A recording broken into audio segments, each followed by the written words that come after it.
How many times as a business owner of a trade have you heard, "What's your hourly rate?" Or "Can't you just give me a discount?"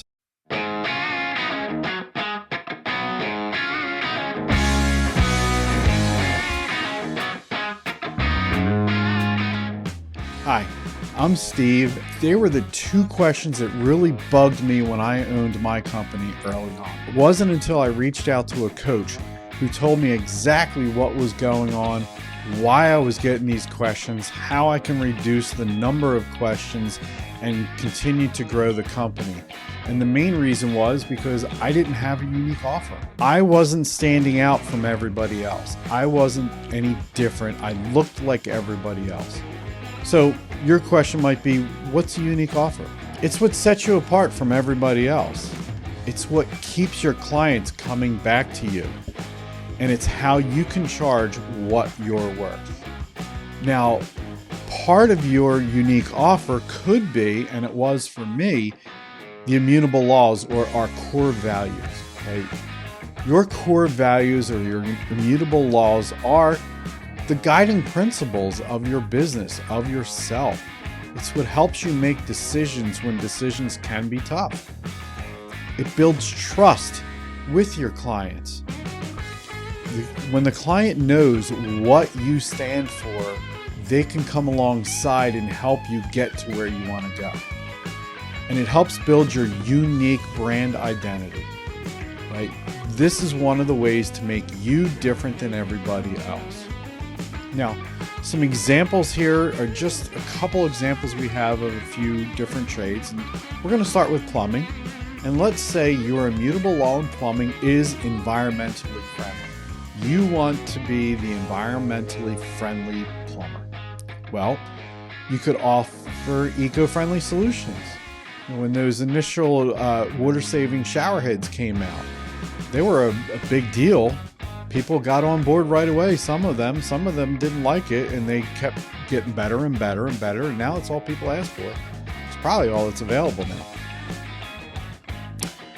You're going to attract your environmentally conscious clients. You've got those clients out there who think that we need to save, and I'm not saying anything wrong, but they think that we need to save the water. And so they want to reduce their water consumption as much as possible. That's the way they feel.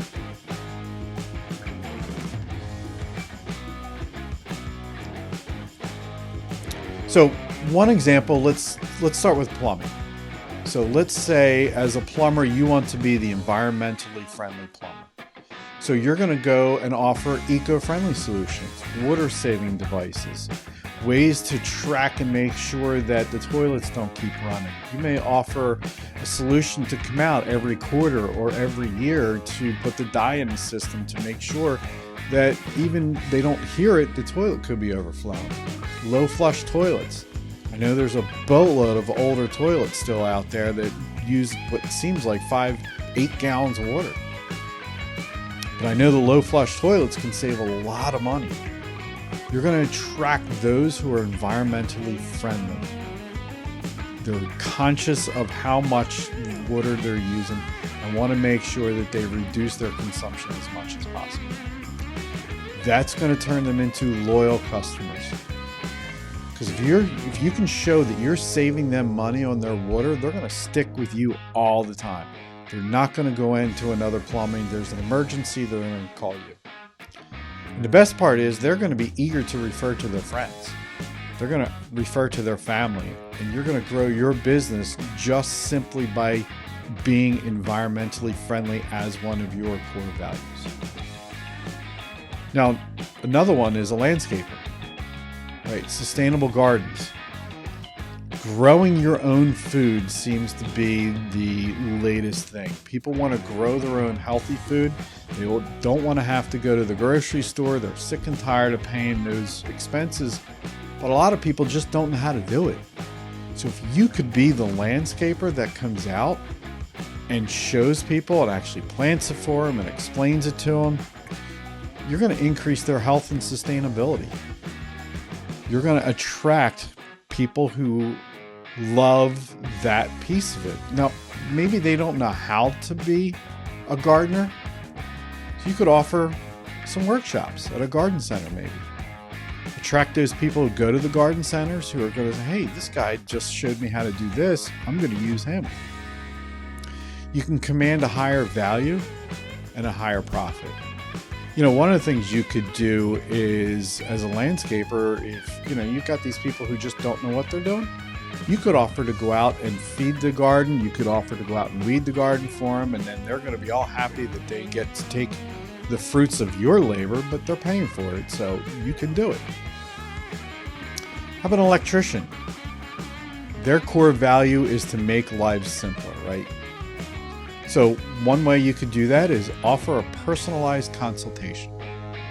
Offer to go through the home, help them make it simpler and easier, changing their light bulbs to LED bulbs, maybe offering smart home automation, maybe even geofencing. So as they're coming home, the garage door opens, the driveway light comes on, the front lights come on. They close the door and they can turn off everything from their phone, or automatically as they're walking in the back door, the lights come on in the kitchen or the mudroom. It just makes their life simpler and easier. They don't have to think about it. And you're going to have people who are going to be eager to upgrade just simply for that convenience. So they're going to call you once you're known as the electrician that makes people's lives simpler. They're going to be attracted to you. And they're going to be eager to just upgrade to everything.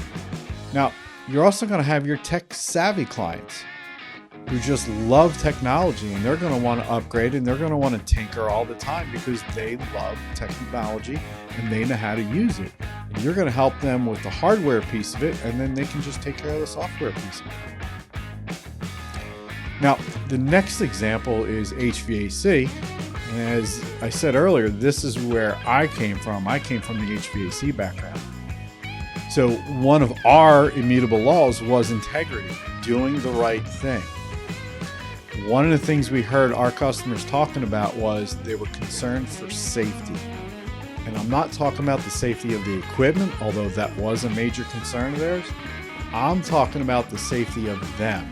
Because let's face it, guys, typically when we're in the home, it's the wife is home. The lady of the house is home. The woman is home, not the guy. And they typically want to feel safe from anybody coming in. So one of the things we did was background checks. Simple, doesn't cost a whole lot, just to make sure that the guys were safe. They didn't have any issues, anything in the background that might give us a clue that, hey, you may not want to send them into the house. So the other way was we had photo badges. Yes, we need stinking badges. The photo badge went along with the emails and texts that were sent out for the customer. So when the customer got the email, it would have a picture of the technician and his bio. A little bit about the technician, a little bit about his background, a little bit about him. And that helped ease the client in their home. And then we had to make sure we weren't selling what the customer didn't really need. Right? You hear that time and time again. All this guy wanted to do was sell me on this. Guys, we got to stop that. If you're having trouble selling what the customer needs, what they want, what they desire, you need to go talk to a sales training course. And I can recommend a couple of really, really good ones. Some in the trade, some outside the trade. But I got to tell you guys, if you're selling something the customer doesn't need or want, you're doing a huge disservice and you're turning off a lot of those customers. So you got to make sure that you're not doing it and your guys aren't doing it. Next question is, how do I find my unique offer? Oh, it's really pretty simple. You got to talk to your clients. You got to analyze what the clients are saying. Listen to them.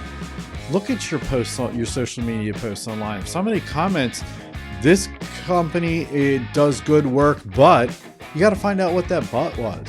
Maybe reach back out to that client and find out why they gave you that referral, or that reference, I should say. Why did they say good, but? And how can you change that bad into something good?